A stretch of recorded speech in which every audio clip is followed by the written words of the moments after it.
welcome. Let me first say to Royle, welcome home, my brother, back here in Dallas in Theta Alpha.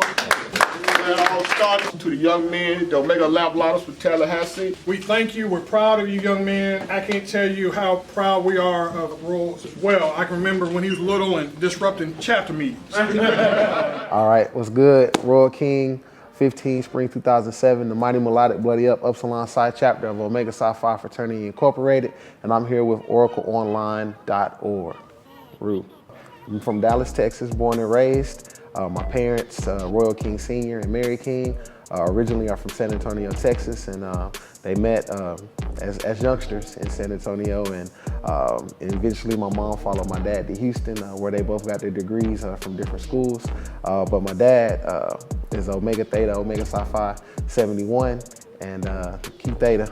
And went from there to Prairie View A&M University. He was a little bit of a knucklehead and had to transfer over and became the first brother not made at Rho Theta, Bloody Rho Theta, to be the bossless. I have an older sister named Princess King, 6 years older than me, and I have a twin sister named Majesty.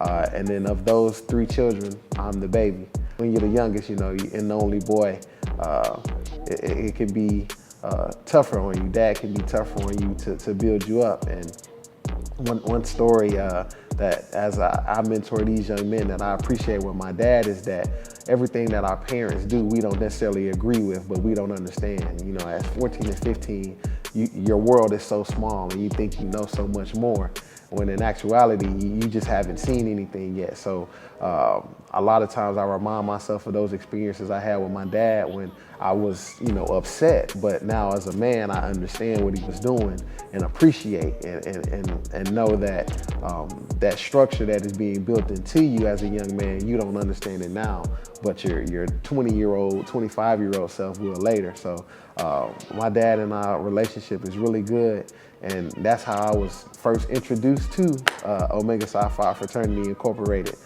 through him. Growing up in Dallas, I would watch my dad be involved in a lot of things, like always on the go. And one thing I always respected and appreciated was that when it came to myself and my sisters, if it was important for us or to us, he would be there. Like he would traveling all the time for work, but I can't recall him missing a game or a big event. And that was something that I just kind of, like, even with myself now, as it relates to family and just being there for people. And when you love them, you find a way, you make the sacrifice.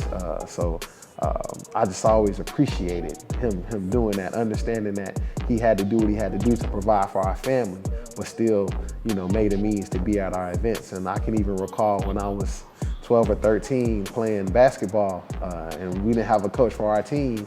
And he was like, I'm a coach. Now my dad is the worst, not the worst, but he's not a basketball player at all. I was beating him when I was like 12, 13. I was good, I was really good, but I was beating him. But it was just like stepping up, like manhood, like being a man, being a father. Like even if it's something that I don't know anything about or I'm not passionate about, my seed is, so I'm gonna make that my passion or get involved with that to have that relationship so that he can have that experience. So I always appreciated that.